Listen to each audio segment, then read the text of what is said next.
Ating mga Biblia sa Roma, Kapitulo 13, Romans chapter 13.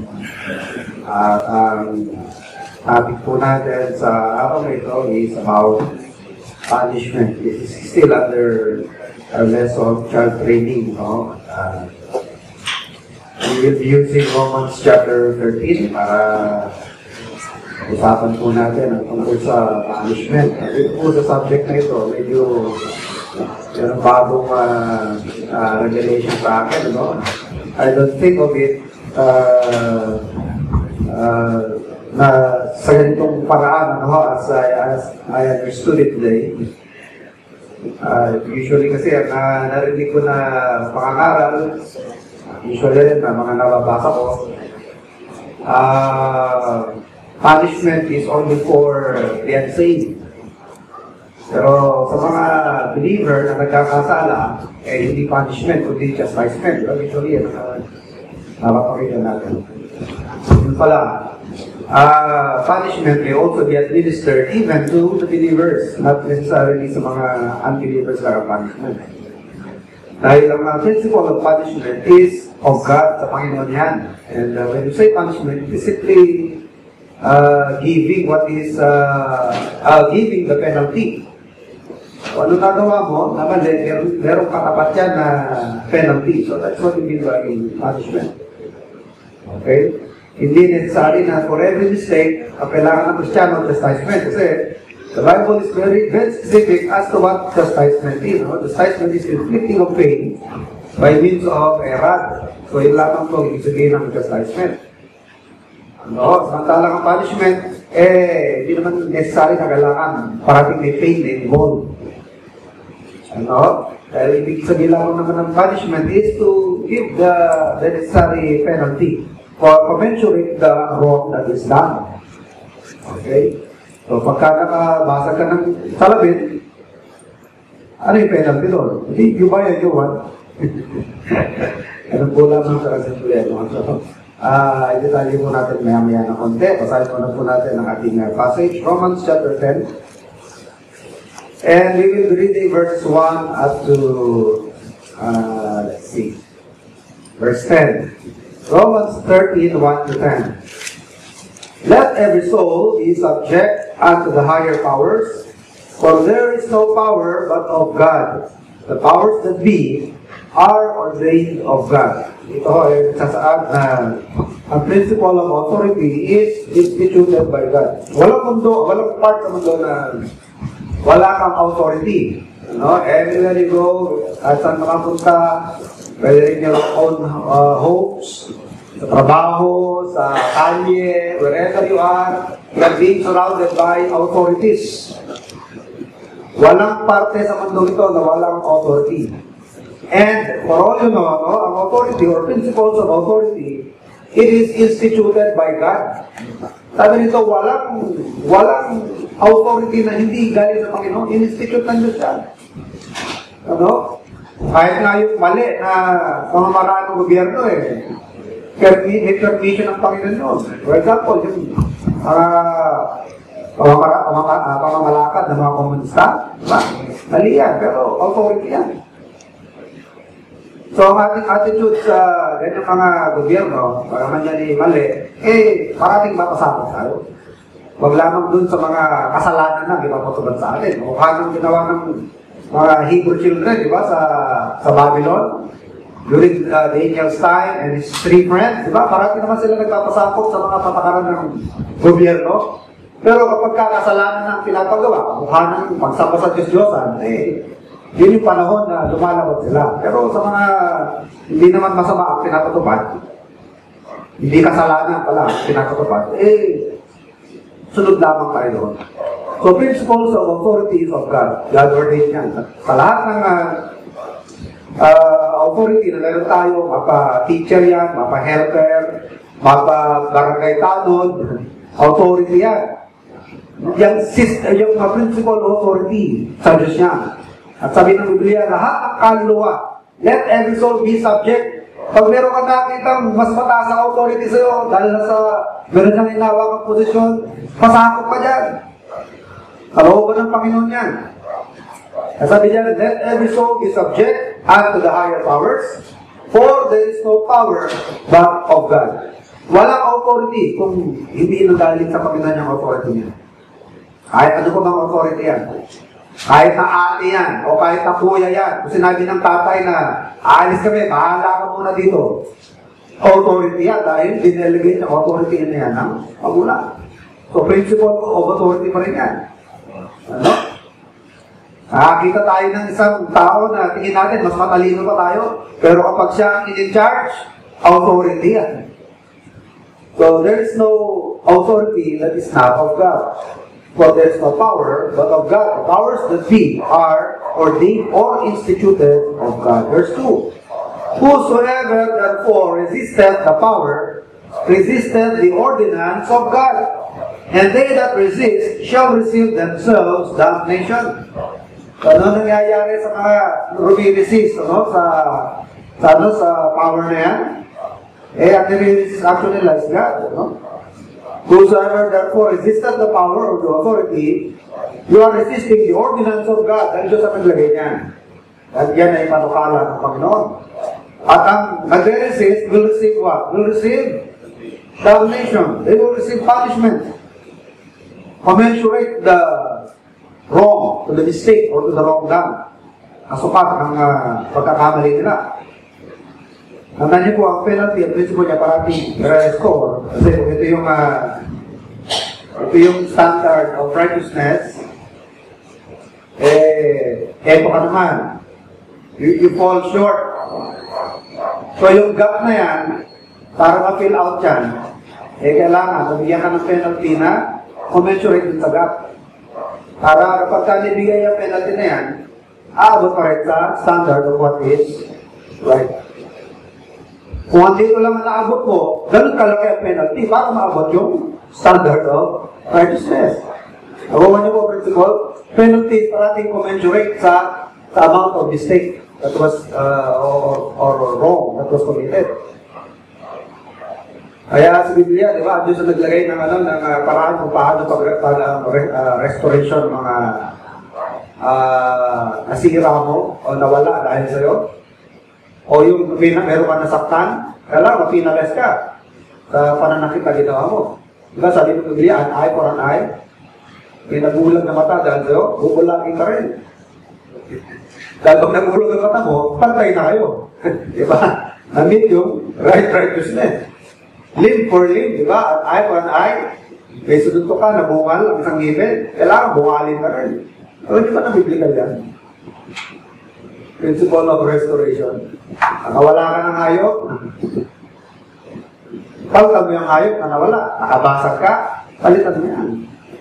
Ano? At hindi kailangan galit ka. Principle of punishment lang or penalty lang naman yan eh. Biblical yan mga kapatid. At ang bata, at a very young age, kailangan may tulong sa kanila yun na maging responsible sa kanilang mga kadadami. Kanyari, naka-spill sila ng gatas.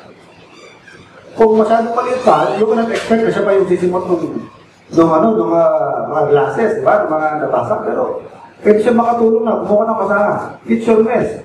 That's supposed to be your business. Mess mo yan eh. Kumuha ng basahan, punasa mo yan. O kung medyo elementary na yan, grader na yan, nabasag siya ng ilaw, kahit pa hindi sinasadya, i-restore niya yan. Paano? Bumili siya. At ako ko ng pabili, huwag kang hihingi sa akin. Mag-ipon ka, bawas mo yan sa bawal mo. May bawa ka 10 piso araw. Magtatabi ka ng dos. Yan, bawal mo. Pag nakasapat na yan sa halaga ng ilaw na nabasag mo, bumili ka. Kailangan, hanggang maliit ang bata, may tuturo sa kanya na he must take full responsibility. He must take full responsibility of his actions. Hindi yung, gano'n sa tatay. Tay, nakabasag ako, bahala ka na. Lalaki yan na, ano? Hindi marunong panagutan kanyang responsibilidad. It's never too early to train your children sa ganung mga bagay. Kahit man lang pagpunas ng basahan, ng natapon na data, di ba? O maglabas ng map, kailangan may share siya, may participation siya sa mistake na ginawa niya. Kung di pa niya kaya panagutan ng buo-buo. Pa-instill sa kanya na ang mali niya kailangan panagutan niya. Para malakihan niya yung nagagawa. Okay? Verse 3, for the rulers, verse 2 muna po, whosoever therefore resisteth the power, resisteth the ordinance of God, and they that resist shall receive themselves damnation or penalty, punishment. Verse 3, for rulers are not a terror to good works. Kahit na liko na pamamalakad yan, pag mabuti ginagawa mo, wala ka namang parusa ka, mabuti nga ginagawa mo, di ba? So hindi sila terror sa good. For rulers are not a terror to good works. Pero saan sila terror? But to be evil. Wilt thou then not be afraid of the power? Do that which is good, and thou shalt have praise of the same. So, kung good ang ginagawa mo, kahit liko pa na gobyerno yan, pero ang reward sa gobyerno mo. Diba? Baka yung buong community nyo, mabilis dahil sa'yo. O dahil sa inyo na mabubuti ang ginagawa, sabihin naman yun itong grupong ito, entitled ito sa maraming benepisyo. Bihira ang crime, mas mababa ang crime rate sa lugar na ito. Dapat ayusin ang kalye itong street na ito, mababait ang mga tao rito. Pero puro kayong mga pusakal, mga nakatira sa isang kalye na yan. Ano gagawin sa inyo? Pabayaan yung walang kuryente yan, pabayaan yung lubak-lubak ang kalsada niyan. Pabayaan yung maghirap yung nakatawin, di ba? Kaya sinasabi nito na kahit anong uri ng gobyerno yan, if you do good, you will be rewarded. But if you do wrong, you will be punished. Okay? Sabi ng verse na they are not a terror. For rulers are not a terror to good works, but to be evil. Wilt thou then not be afraid of the power? Do that which is good, and thou shalt have praise of the same. For he, or the government, or the authority, is the minister of God to be for good. Ano po itong minister? Hindi naman necessary na ministro o mga aral na tinuturo dyan. Ang minister ay nagsaserve. Kung sino man ang authority, mapabarangay tanong dyan o nag-aayos ng linya sa pilahan, nagsaserve sa Panginoon yan. Dahil ang authority galing sa Diyos eh. Sa pagkakataong niya, nabigyan siya ng authority. Therefore, he is serving God. And he is a minister of God. At paano siya nagiging minister or server? Taga-serve ng Panginoon. He serves also as the avenger. What is an avenger? An executor of what? Executor of justice. Again, justice, principle of justice is also God.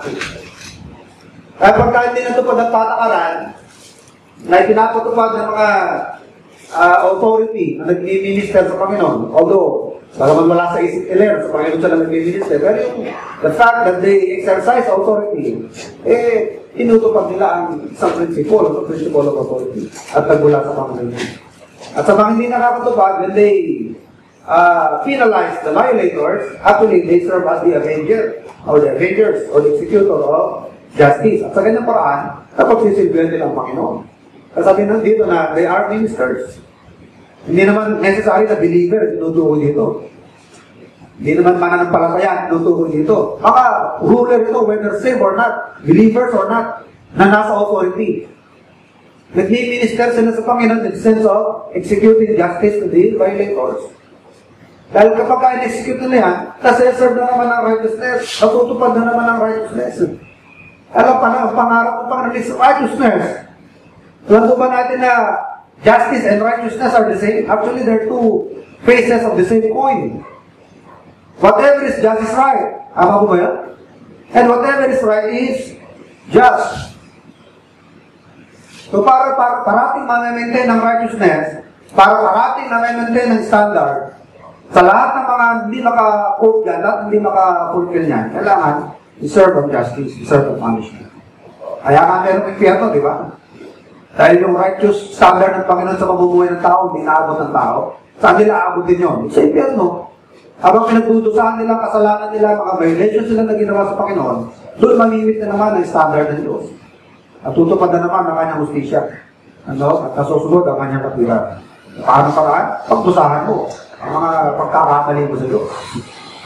Sabi ng Biblia, walang nakakatakas dyan. Numbers 32 verse 23. Be sure your sin will find you out. Mahabulin ka yan, maabutan ka yan. Okay? Verse 4. Ulitin natin, ano? For he is the minister, or the authority, thank you, Bert. Authority is the minister of God to thee for good. But if thou do that which is evil, be afraid. For he beareth not the sword in vain, for he is the minister of God, a revenger or avenger, to execute wrath or justice upon him that doeth evil. Wrath and justice, the same ko lang yan in Greek word, no? Wrath and justice. Kanino yan binibigay? To them that doeth or practices evil. To him who practices evil. Wherefore, ye must needs be subject, not only for wrath, but also for conscience sake. For this cause, pay ye tribute also. Ano yung tribute? Taxes. Ha? Kaya nararapat na mga mamamayan, nagbabayad din dapat ng buwis. Sabagay sa muntong yan, talaga naman wala tayong magagawa, no? Automatically deducted yung mga... deducted na yung mga taxes natin, no? Yung ilan. Yung iba sa salary, na rin. Ito mga kinakain natin, use of the road, di ba? Sisigilan ka pa sa toll fees, sa gasoline, may tax ka rin, di ba? Kumain ka lang ng hamburger, may tax pa rin yun. Bumili ka ng gamot, may tax din yata, no? Sa gamot. Lahat may tax. Next step pa yan, di ba? Yung IVAT, nadagdagan pa. Kaya, magpadali kayo maging senior para may-exempt tayo sa 20% tax. So, mabuti rin na nagbabayad ng buwis dahil pag-maintain yan sa mga sa government. No? Kaya sabi nito, for this cause, pay ye tribute also, for they are God's ministers. Pag-maintenance sa mga nasa gobyerno, attending continually upon this very thing. So, hindi ka nag-usapan dito, mananampalataya dito, lahat ng kaluluwa at gobyerno, relasyon natin sa gobyerno, pinag-usapan dito. Relasyon sa authority. Render therefore to all their dues, tribute to whom tribute is due, custom to whom custom, fear to whom fear, honor to whom honor. Bayaran ang dapat bayaran, buwisan ang dapat buwisan, paggalang sa dapat galangin, pagsunod sa dapat sundin. Yun ang tinuturo sa atin. Okay? Fear to whom fear, honor to whom honor. Owe no man anything but to love one another, for he that loveth another hath fulfilled the law. For this cause thou shalt not commit adultery, thou shalt not kill, thou shalt not steal, thou shalt not bear false witness, thou shalt not covet. And if there be any other commandment, it is briefly comprehended in this saying, namely, thou shalt love thy neighbor as thyself. Love worketh no ill to his neighbor, therefore love is the fulfilling of the law. So kung meron bang ibang mga batas, hindi man memorize lahat ng batas, madali lang malaman kung paano i-apply, yung mga command ng Panginoon na yan. Ano yung saan mauwi yan? Love your neighbors. Dahil kapag mahal mo yung kapwa, at hindi mo nabasa na may batas pala naman para sa kapwa. Kapag kami pagmamahal ka sa kapwa mo, hindi mo argabyuduhin, hindi mo lalamangan, hindi mo sasaktan. Kaya kahit ano pang batas yan tungkol sa kapwa, dito rin mauwi yan. Hindi mo siya masasaktan, hindi mo siya lalamangan kung mahal mo. Diba? At gagawin mo yung tama para sa kanya kung mahal mo siya, nagaya niyo yung sarili. Okay? So, balikan po natin, ating sinabi kanina, na ating tatalakayin. Punishment. As we have said, punishment is not the same as chastisement. Chastisement may be a form of punishment, pero hindi lahat ng chastisement puro punishment. Okay? Ang punishment, maraming form. Pero ang chastisement, isa lang. There is only one form of chastisement. And what is chastisement? Chastisement is the use of the rod.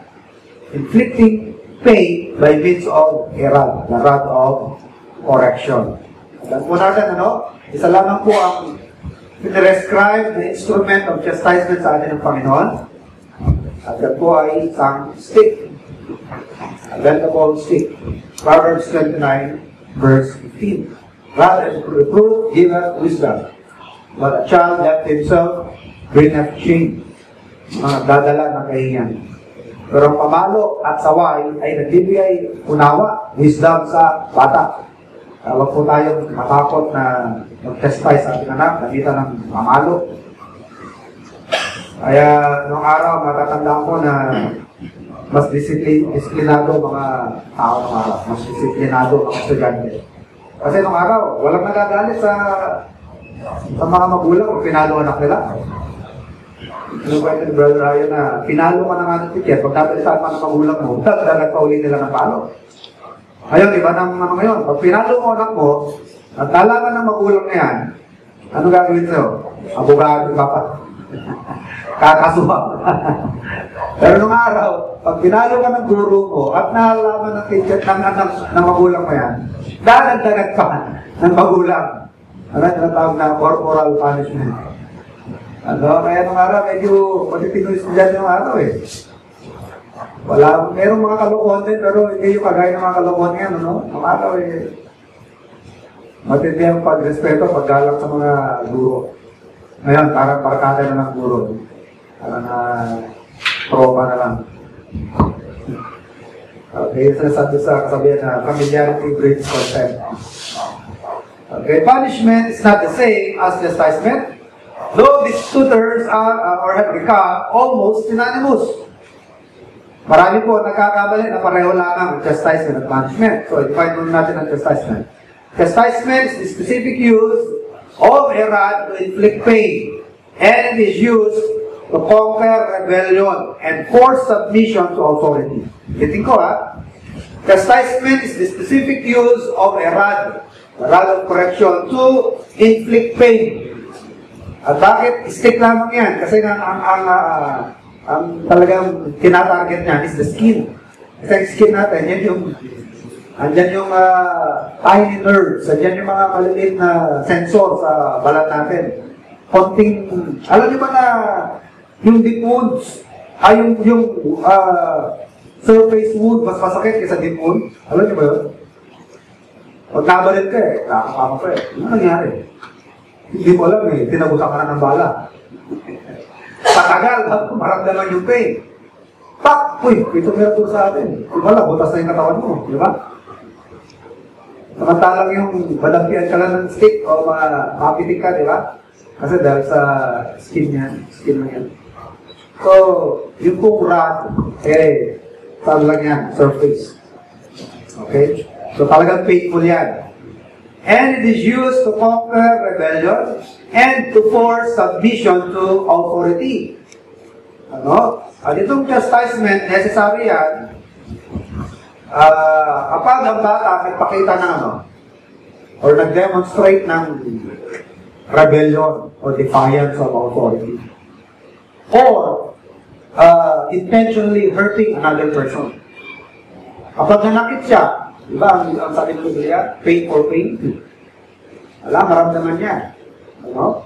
So, wala nang tanong-tanong, nanakit siya ng ibang bata, paluin siya. Okay? At kapag ka nagpakita siya ng behavior na he would defy authority or anything that symbolizes authority. Ano ba yung mga nagsisimbolo sa authority? Flag. Diba? Ang flag, sinira niya. Kailangan kunin mo attention niyan. Paluin mo na yan. That represents the government of the Philippines. Nagsisimbolo yan, gobyerno. Anong ginagawa niya? Anong ginagawa ng mga nagagala niya sa college? Diba nanununog? Nanununog ng flag. Yung mga effigies, di ba? Yung mga picture ng nasa gobyerno, anong ginagawa nila? Diba? Apaka-apaka, ililiyaban, di ba? Defiance of yan. Defiance of authority. Alam niyo ba magandang attitude sa kumpanya na hindi natin matake ang administration? Kaysa mag-rally ka na mag-rally, di mag-resign ka na lang. Di ba? Hindi mo na matanggap mag-resign ka na lang. Kung hindi mo na matanggap ang gobyerno mo, mag-abroad ka na lang. Kaysa araw-araw tinumura mo yung gobyerno mo. Di ba? Alala ko yung Ronald Reagan na meron isang Arab yata, o may dugong Arabo na in one of his meetings or public address ni Ronald Reagan, tinalubog niya. Ikaw, mamamakay tama, ikaw, salbay kang tao. Kayo, mga diktador, sabi ng isang Arabo. Nagmamalaki nyo, democracy nyo, pero kayo ang nananakit na ibang lahi. Ang sabi ni Ronald Reagan sa kanya, masalamat ka, ang dahilan, nakakapagsalita ka pa ngayon dahil democratic ang bansa nito. Dahil kung di na democratic ang bansa ito, nakakulong na rin yun. So he defied authority. So physical pain or chastisement should be used only to punish for acts that demonstrate rejection of authority or for the intentional hurting of another person. Destruction of property that represents authority like flag, Bible. Nanira ng Biblia, di ba ang Biblia salita ng Diyos, authority natin yan. Tinapon yung Biblia o sinunog, pinilas. Di ba? Kailangan yan, chastisement. Dahil ang salita ng Diyos, authority sa buhay natin yan. Kapag itinapon niyang Biblia, huwag niyo palalampasin yan. Huwag niyo lang basta pagalitan yan. Papaluin niyo yan. Para ma-instill sa utak niya na hindi pala pwedeng gawin ito. Ano ba ito? Ano meron dito? Authority ito eh. Authority sa buhay natin ang salita ng Panginoon. What else? Church, also authority sa buhay natin. Government property, pag-aari ng gobyerno. Nakita ka ng sasakyan na kagulat, government property. Huwag mong salbahin yan. Kaya may ginagawa ng iba. Binabaliktad, di ba? Binubuhat at binabaliktad, sinusunog. So, yun yung mga rebelde. Katawag ka na lang rebelde. So, what is punishment? Punishment is the just penalty for any type of wrong done. Punishment is the just penalty for any type of wrong done. Its purpose is not to force submission or control rebellion. Hindi layunin ng punishment na i-force sa'yo ang authority o para pasukuin ka sa authority. Hindi yan ang layunin ng punishment. Ang nagsisecure ng submission mo sa authority is chastisement. Pag na-inflict sa iyong pain. Dahil punishment is simply giving the commensurate penalty for the wrong that is done. So, a punishment is what? What can you say about punishment? It is highly objective. Objective. Kasi pwede i-postpone yun eh, di ba? Ang chastisement. Di ba mo na yan? Kailangan right then and there. Nakita mo yung mali. Agad-agad. Tapos sabi mo yan. At papaluin mo kinakailangan. Pero ang punishment, may ginawa ito. Mamaya, pagkatay. O bukas. Ano yung ginawa mo? Nagbasag ka? Kaya aram mo yan. Wala itong sweldo. Bawat na bawat na. Palitan na. Punishment. Natabig niya yung baso, hindi niya sinasadya. Huwag mo sabihin na, sige, accept ka, di mo na sinasadya. Kaya mo siyang responsible. Isa sa way of punishment is, ayusin mo yan, kinakat mo yan eh. Diba? Punasan mo yan, that's your own mess. Business mo yan. Mabawin mo yan, linisin mo yan. Making take full accountability or responsibility for his action. What else? Its purpose is not to force submission or control rebellion. And chastisement can be withdrawn as soon as the child submits, while punishment is the payment that must be made for a specific wrong committed. So it is a payment that must be made for a specific wrong committed. Chastisement acts as a warning of the worst to come, and punishment is the final payment. So chastise a child until he comes under control, but make him clean the mess and buy a new lamp that he breaks. Nagkalat siya, ayusin niya. Kabasag siya, palitan niya, bayaran niya. That's punishment. So what is punishment? Punishment is the action of punishing or the act of being punished. The infliction of a penalty in retribution for an offense. It is the penalty imposed to ensure the application and enforcement of a law. Mapapanood nyo rin ulit ito sa YouTube. Gusto nyo ulitin kung lesson na ito. Naka-record ko ito.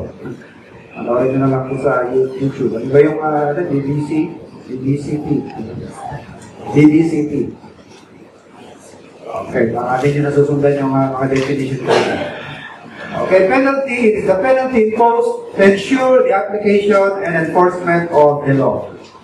But there is a correct amount, time, and way to administer punishment. That is why it is a highly objective process. Tayo mga magulang, wala pong dahilan na kailangan tayong matakot. Wala pong tayong dahilan na kailangan magdalawang isip na mag-impose ng standards and then mag-penalize kung kinakailangan kapag na-break yung standards na. Bakit mga kapatid? Your position as a parent, ano tawag yan? Diba that is a position of authority. Am I right? Alam mo ba yung kakambal na naging magulang ka? Alam mo ba nangyari na ikaw ay naging magulang, nagkaroon ng anak?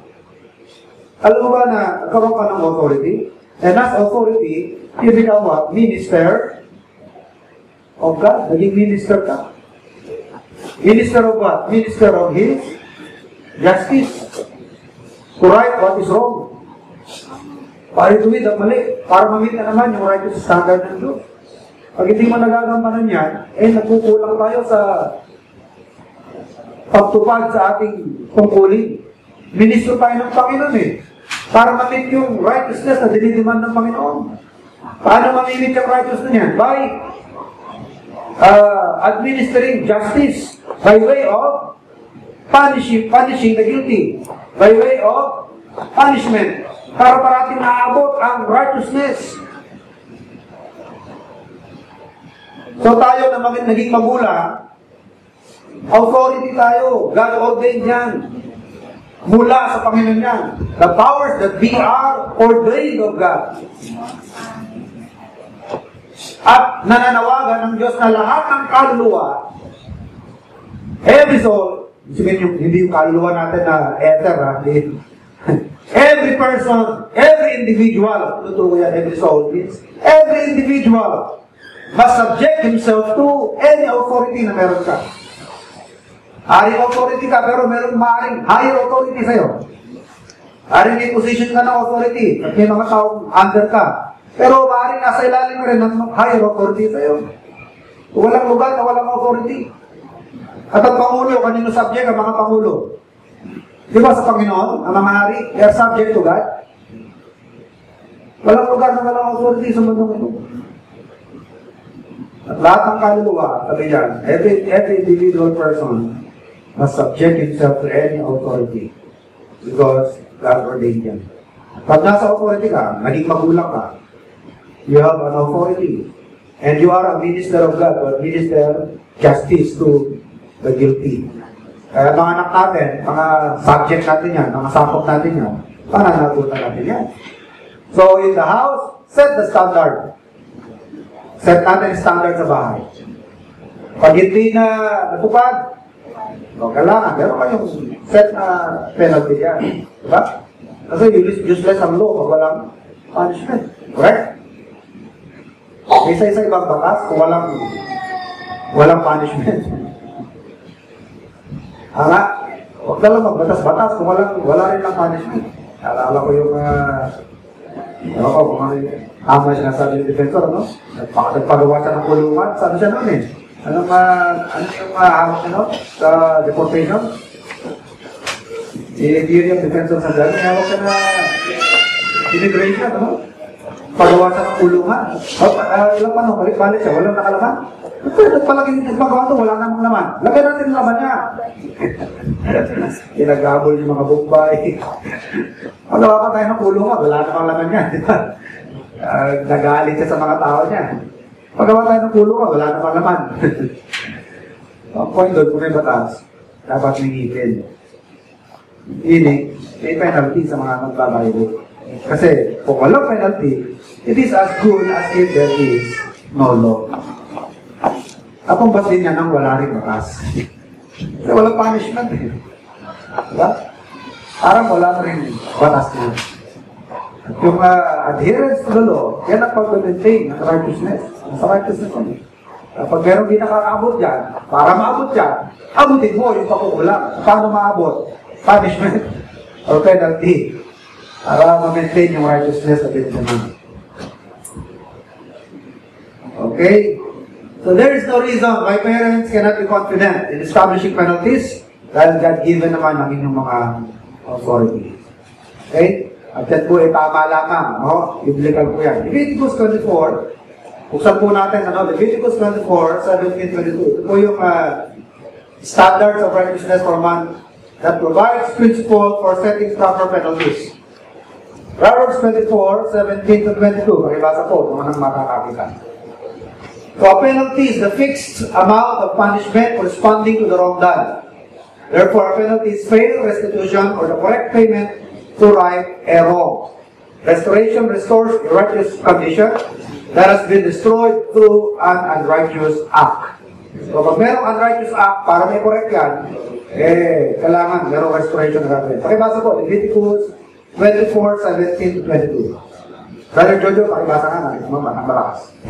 And he that killeth any man shall surely be put to death, and he that killeth a beast shall make it good, beast for beast.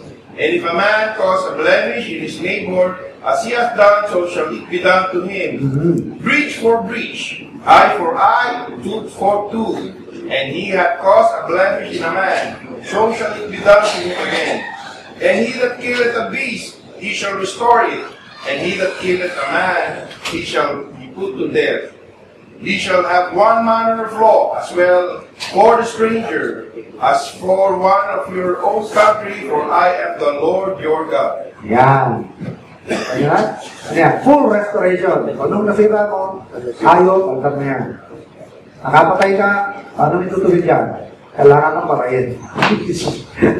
Penalty. So, principle of penalizing and penalty, God-given principle yan. Nakasakit ka ng kapwa mo, kailangan ka rin masaktan. Diba? Assignment. Nakasakit ka ng kapwa, hindi mo ba yan? Kailangan naramdaman mo kung paano yung ginawa mo sa kapwa mo. At saka, pinabalian ka, hindi naman necessary na kailangan balian ka rin. Pag-abot mo. Pag-abot mo yung lahat. Pag nagpapagaling yan, bayaran mo yan. So, pakibasa rin po, Exodus 22, 5 and 6, ito naman, kahit hindi mo sinasadya. Kahit hindi mo sinasadya yung, wala kang kinalaman, wala ka naman doon. Bayaran mo pa rin yan. Exodus 22, 5 and 6. Pakibasa rin po, nang unang makakabasa, Brother Paul. Exodus 22, verses 5 and 6. The command shall cause a field or vineyard to be eaten, and shall put in his best, and shall feed in another man's field of the beast of his own field, and of the best of his own vineyard, shall he make restitution. If fire break out and catch his sword, so that the stocks of corn, or the standing corn, or the field be consumed therewith, he that kindles the fire shall surely make restitution. 12 and 14.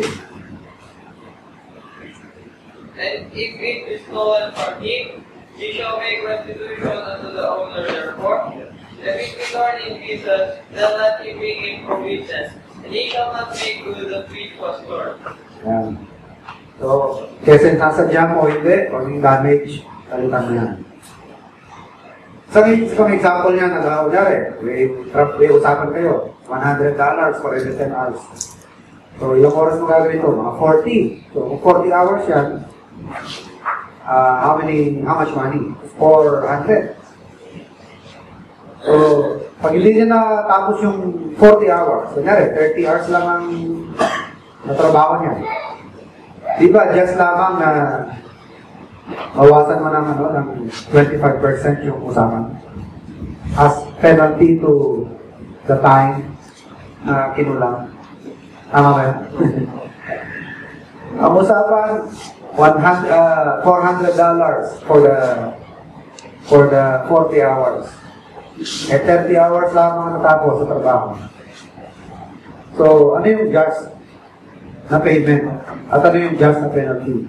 Ang just na payment sa kanya is, ano lang, $300. At yung kabawasan na $100 is a just penalty for the hour that was never served or hindi na pagtrabaho. So, in short, commensurate. Ibibigay mo yung papatag mo kung ano yung eksakto yung nararapat. Ito ang principle of punishment or principle of penalizing or penalty. Okay?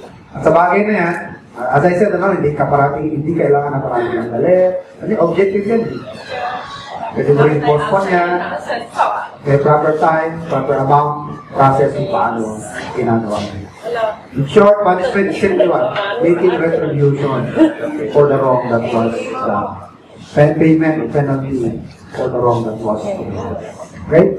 Tayo dito ngayon, tayo dito magkakasabi na lang. Heavenly God, salamat po Ama sa sandaling panahon, aming magugol Ama sa pag-aaral ng salita. Dalangin namin Ama, patuloy ng patnubay na ito po ay lalo pa namin magawaan. Iyan Ama, mga prinsipyo na nais po din yung aming pabuhay, hindi lang yung Ama sa aming mga personal na mga tahanan, pamilya, kundi maging sa aming relasyon sa mga pinagtatrabahuan, at sa aming gobyerno. Nalayan po Ama na sana ipatuloy mo kami palaguin sa tamang mga pag-ugali. Muli Ama kami madalangin ng patuloy ng pangunguna, pangungusap sa mga ganito, sa aming mensahe ng mga kapakinggan pa at nalalaging bahagi ng gawain sa amin. At pinagulangin sa ngalan ng Panginoon Jesus. Opo na po kayo, tawagin natin.